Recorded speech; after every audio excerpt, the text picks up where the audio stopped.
ये serial killer पहले तो लड़कियों के साथ गलत काम करता और उन्हें खत्म करने के बाद उनके पास गजरा और घुंघरू रख देता। अब 30 साल बाद शहर में फिर से ऐसा क्राइम शुरू हो जाता है। इसी बीच एक न्यूज रिपोर्टर संध्या की फ्रेंड मारी जाती है। ये केस भी 30 साल पहले हुए केस से मैच हो रहा था। पुलिस वाले काफी हाथ पैर मारते हैं लेकिन उन्हें कुछ पता नहीं चल पाता। संध्या इस चीज का पता लगाते लगाते अपने होने वाले पति के साथ एक गाँव में पहुंचती है जहाँ 30 साल पहले ये सब शुरू हुआ था। यहाँ कुछ औरतें थी जो उस किलर से बच गई थी।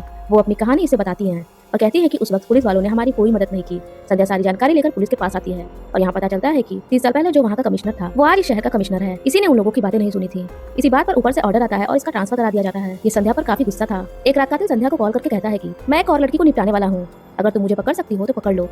अब ये किलर संध्या के पीछे पड़ चुका था। इसी वजह से इसके घर वाले इसे इस केस से दूर रहने को कहते हैं। कुछ ही दिनों बाद संध्या की शादी हो जाती है। उधर पुलिस ये नोटिस करती है कि किलर कोई गवर्नमेंट जॉब वाला है। ये पुरानी जितनी भी फाइल्स होती हैं उन्हें चेक करने लगती है। वहीं दूसरी तरफ संध्या की सास की अचानक से मृत्यु हो जाती है। संध्या देखती है कि उनकी बॉडी पर काफी स्ट्रगल के निशान हैं। तो ये बात ये अपने ससुर और पति से कहती है लेकिन ये लोग पोस्टमार्टम करवाने से मना कर देते हैं। अगले दिन संध्या को अपने ससुराल में रखे एक बॉक्स में किसी की पायल मिलती है। साथ ही इसमें किसी की गोल्ड इयरिंग भी थी। ये जब इयरिंग को देखती है तो ये किसी और की नहीं बल्कि संध्या की होती है जो इसकी फ्रेंड बॉबी के पास थी। अब इसका दिमाग घूमता है और ये पुलिस द्वारा भेजी गई फाइल्स को चेक करने लगती है।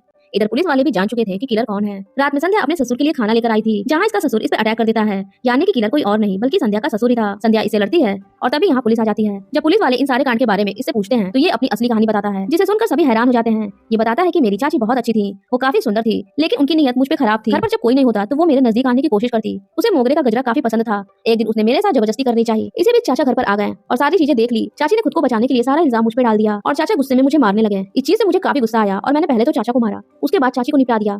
जो लड़की मुझे गजरे में दिखती मुझे चाची की याद दिलाती और मैं उसे मार देता था। मेरी बीवी भी सारा सच जान चुकी थी इसीलिए मैंने अपनी बीवी को भी मार दिया। अभी सारी चीजें सुनने के बाद पुलिस कातिल को जेल भेज देती है।